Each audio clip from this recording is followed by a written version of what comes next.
We in India and Sri Lanka, we have been struggling with terrorism for more than 20 years. There are lots of mistakes that we have made. There are lots of tragedies that we have suffered, many wrong turns. But this has not been a one-off event for us. This has been a constant part of our daily existence.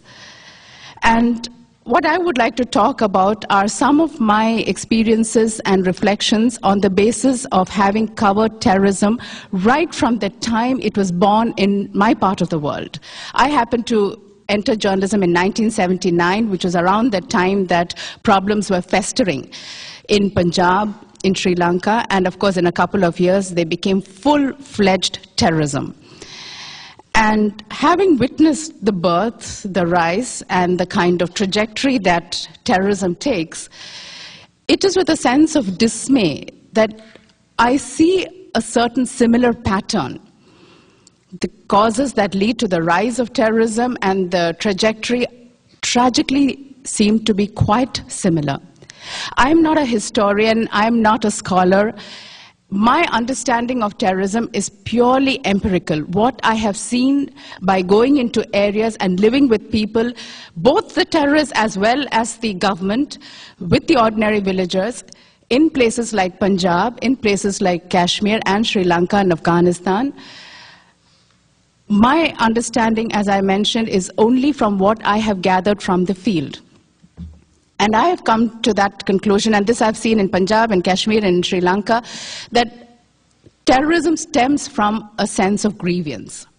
The grievance may be real, it can be a perception. But if there is a grievance, it has to be dealt with. Unfortunately, very often it is not dealt with in time. Very broadly speaking, there are three components to this. What I would call the pride, the prejudice, and the poverty. Underlying a lot of terrorist problems and conflicts in general, there are underlying economic reasons. And I think one of the biggest misunderstood or least understood factors in life is just the concept of poverty. Why are some people poor in certain areas? It's not out of laziness, it's not out of stupidity. Around the world, people want the same thing. People want the opportunity to work so that they can earn a decent amount of money, so that they can, get married, raise children, give them a good education, and so on. That's what most people around the world want. And yet, in certain areas, even today, there exists a situation whereby a section of that population is unable to break out of this, is unable to break out of the shackles of poverty, which is not a fair situation. It is invariably the result of social exploitation. There are small groups that have taken control over the levers of economy and actually ruthlessly and brutally keep people out. There are, for instance, how do you explain the phenomenon of child labor in India when there is a large number of adult people who are unemployed? It's a question of exploitation. Likewise, there is this whole thing of wrong government policies. There is corruption in the government, they're doing all kinds of other things instead of focusing on poverty. Underlying the phenomenon of poverty is injustice, and that is far more difficult to bear than even poverty. The very fact that there is an unjust system whereby a group of people are unable to break out of. And in a lot of conflict situations, you'll find that there is this poverty, there is this sense of injustice.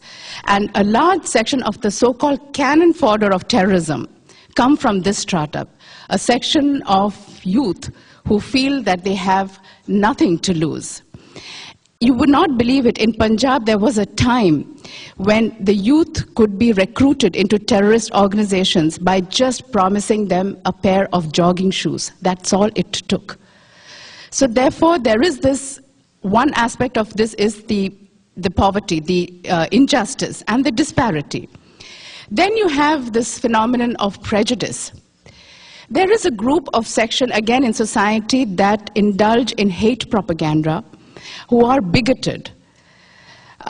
This was always the lunatic fringe, but unfortunately in a situation where conflict is brewing, from the lunatic fringe they start coming into the mainstream. And the unfortunate thing that I have seen in all these conflicts is how the bigoted section somehow managed to co-opt something like religion into their campaign.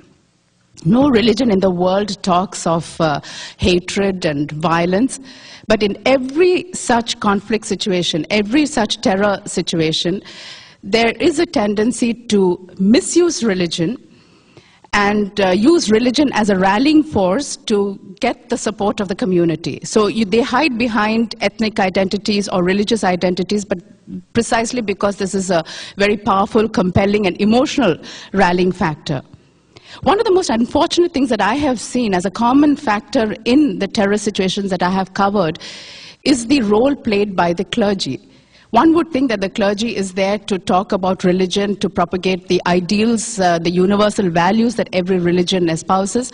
But sad to say, that's not really what happens in conflict situations. The clergy often plays a very negative role in adding to the bigotry, in preaching divisiveness, in creating this us versus them, lionizing one's own past glorious culture while demonizing the other, projecting them as the enemy that is out to subjugate them.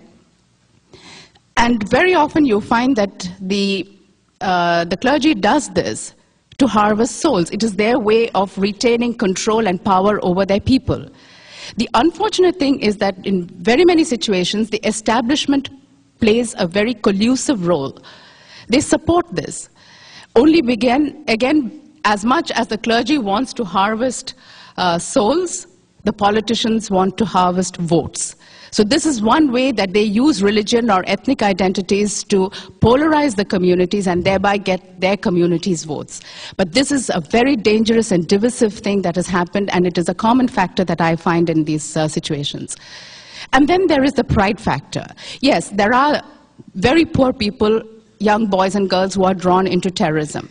But at the same time, in every one of these terror situations, you also find educated, well-bred young men and women who have a great career ahead of them, who have a great future ahead of them. They are not the cannon fodder category.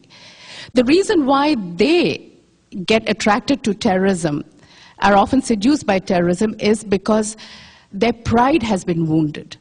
They take it upon themselves. This could be guided, it could be misguided, but the fact is that they see it as their noble mission to avenge a national dishonor. They feel that their community's pride has been hurt. They feel that their national honor is at stake, and they do not think it is a big thing to put their life down, life on the line, to avenge this dishonor. Into this category comes most of the terrorist leaders, so to speak. They are people with a lot to lose, and yet it is a matter of pride for them. Then the question comes, if these are broadly, I mean, there are many more complex factors that go into the making of a terrorist situation. But broadly speaking, if you're looking at these three as three common elements, how does one tackle terrorism then? The mistake that all governments make is that when terrorism erupts, the automatic response is military.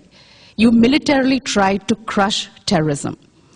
And again, the experience in Sri Lanka and in India shows that militarily fighting terrorism is a very important component, but is not the only component. It cannot be.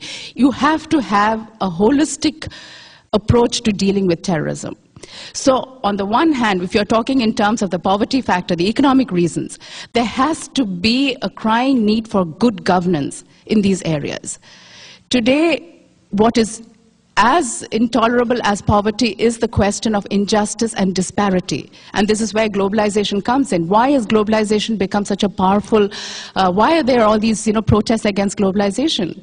More than anything else, what globalization has done is to arouse a sense of injustice in a section of society that feels they're not reaping the benefits of it, and it has aggravated disparity. That is much more intolerable to take. If all of us are reasonably poor, it's okay. Or if there isn't that level of disparity between the poor and the middle class, it's still okay. But when you have a section of society that's flaunting their wealth, then it becomes much more difficult to accept the fact that despite your best efforts, you are remaining where you are or even actually going down lower. So you have to have good governance.